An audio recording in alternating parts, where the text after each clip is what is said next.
Welcome to Disney Mama Docs, your channel for humor in all of life's journeys and lots of Disney fun.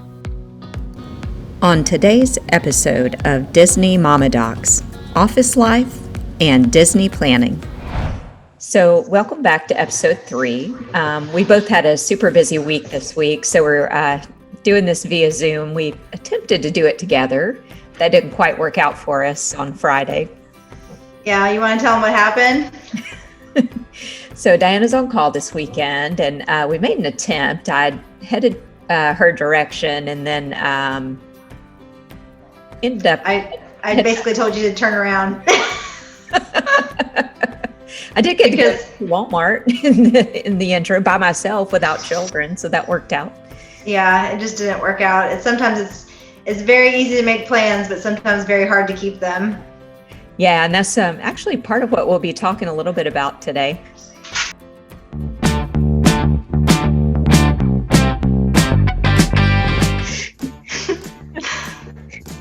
This is not gonna go well. I don't know where to look. I see Kurt. Okay, sorry. Soft squirrels. You want to do that again, or can you use that? Hello? I want to do that again. That was terrible. Okay. I didn't like mine either. Okay. Gosh. Okay. You want me? I'll do it here.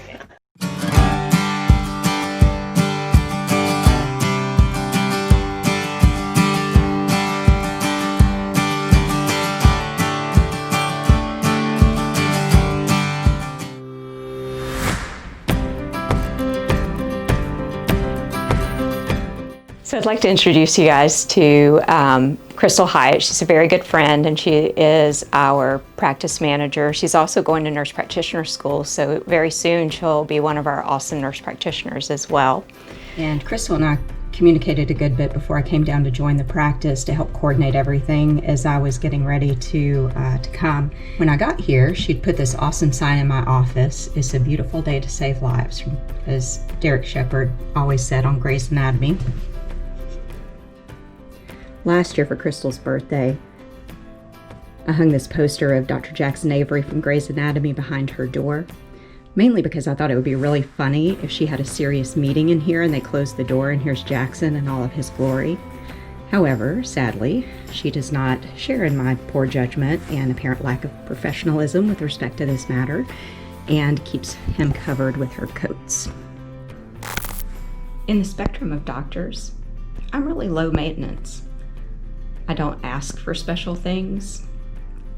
I get the things done that I'm supposed to do. I don't complain about my schedule. I strive to make the jobs of those that I work with easier, and I truly believe that I do. Hi, this is Megan. How can I help you? Yes. Okay, hold on just a moment.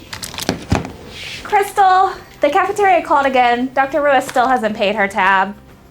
Oh, not again. Dr. Ruiz has 80 deficiencies? Oh. Please make sure she signs these. Okay.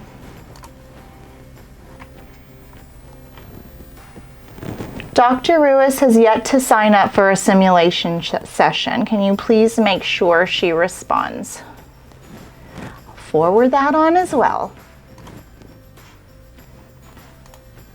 Crystal, please remind Dr. Ruiz that she needs to fill up her gas. She almost ran out of gas on her way to Crestview.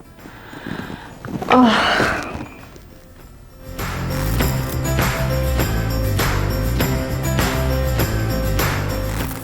I know, but I'm very uncomfortable with even making jokes about you. Even though they're in good fun, but I'm just like, oh, but you better we better be able to say something about how great you are. We are very lucky to have Dr. Ruiz on our team. It's been great learning from her, and I am just excited to keep learning more. Well, very, very fortunate to be in this practice. We have a lot of great people that work here, and Hopefully, as you guys can tell, we also have a lot of fun. They've been willing to participate in this today. Yeah, we have a lot of fun for sure.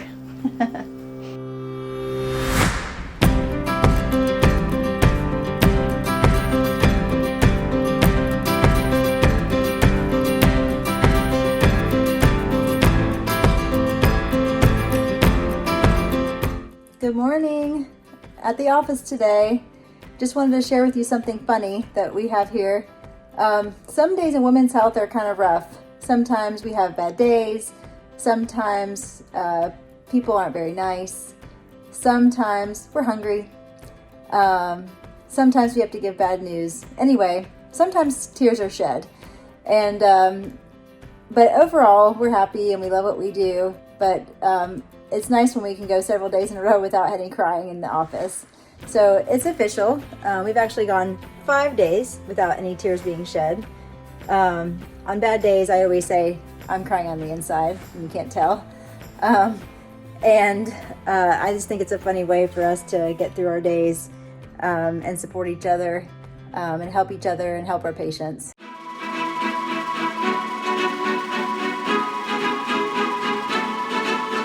Hey, you want to go to Disney?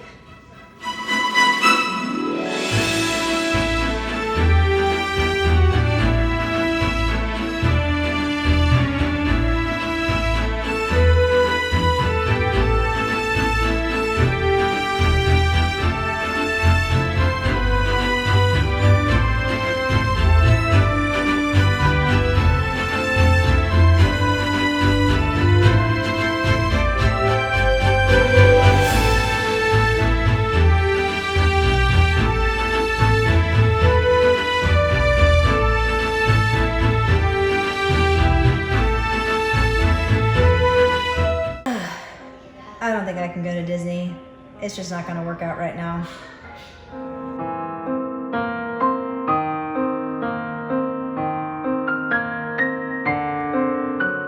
No, for real. I think I can make it happen. Do you still want to go to Disney? I know I do.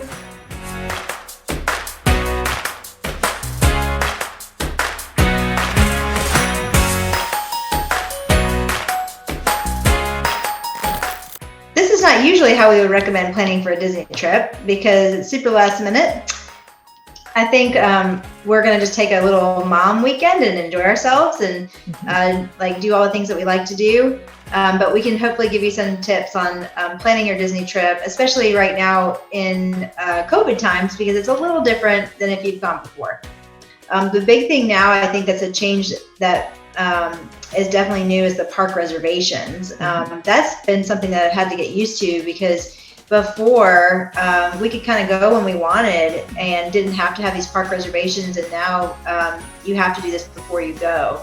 We don't always stay on resort property. I feel like just where you stay could be a whole another discussion in and of itself, but we have to budget, I think, almost an hour if staying off property to get onto whatever park we're getting into. And one thing I've noticed is that if they don't open the gates until a certain time. So if the park, say, opens at 9 o'clock, they won't open the gateway where they allow the cars to enter through until about 8:30. And so you'll just sit there in your car waiting until they open up those parts where you can park. And then when you go into the park now, they have temperature screening, of course. They're doing an awesome job, I think, with volume and moving people through. Even on the busiest mornings at Hollywood Studios, you can move right through really quickly. The other huge change that is so awesome for those of us who have kids and typically are taking a bag in is that they no longer search through your bag. So you just have to take umbrellas, anything metal out of your bag, and everything else stays in your bag, and you just walk straight through the screening. And of course, as most of you probably know, all guests over the age of 2 have to wear a mask. You have to wear it the entire time you're in the park.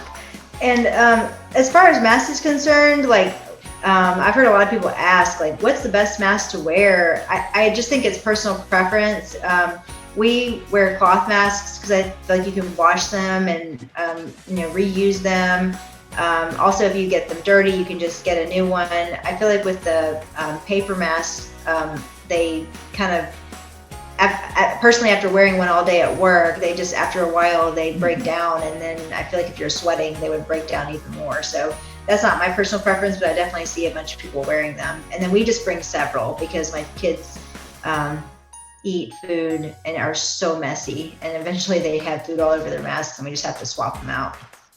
Yeah, and I've done both for my kids. I've brought both the disposable ones that are kid-sized, and they have some of the new version of the Disney cloth masks. The original version were fairly thick, and then they have a second edition, I guess you'd call it, that's nice and thin. I like the Black Bear mask. You can look it up online, but they are super, just not hot. Something about it. They're very easy to wear. And then I have an Under Armour mask. And so I usually wear that. Oh, I have an Adidas one. My husband and I both have Adidas ones, and they're actually very, very good and comfortable to wear in the parks. Yeah. Of course, most of you as well probably seen the distancing markers, and I think Disney's done an awesome job with this. They really have in the queues. Everyone is spaced appropriately. There are no fast passes, and definitely as things have gotten busier, the crowd volumes have picked up. The lines are definitely longer than when they immediately after they had reopened. But definitely I feel comfortable with people being spaced. There are no traditional parades. There are no fireworks, anything, no indoor, they're starting to reopen some of the indoor shows now. Originally they didn't, but anything that you can think of that creates a large crowd volume, they've been avoiding that. There are no character meet and greets. They've been having character float parades come through periodically, and they come through very frequently. So I think that helps decrease people crowding to see that happen. And then they have characters stationed throughout the parks, and it differs by the particular park, but where you can view them from a distance. I'd say, we know there's been a lot of controversy about Disney reopening, but I do feel, as we said before, that they are doing a fabulous job. They stop the rides to clean them. They do a good job with the social distancing, with making sure that people are keeping their mask on. This is something that we love to do. This is kind of our escape and our fun. I agree with Kristy. It's the opening of Disney, I think, it's been controversial, but I've actually gone 3 times, I think, since it opened. I went, I think in July, I've gone in August, and I've gone in September. It's a little different every time I go, but I definitely feel like Disney has done a wonderful job opening and making me feel safe, and I've still had fun despite the COVID changes. And more or less, it just made me happy to do something that I really enjoy doing in a heavy work environment where there's a lot of stress, and being able to go back and have my little escape. Well, thanks for coming back for another week. We enjoyed sharing with you some of our Disney tips and tricks. There's plenty more to come because Kristy and I are going to keep going back and keep bringing you some of the Disney that we love. And we hope you come back and visit with us next week. See you guys next week.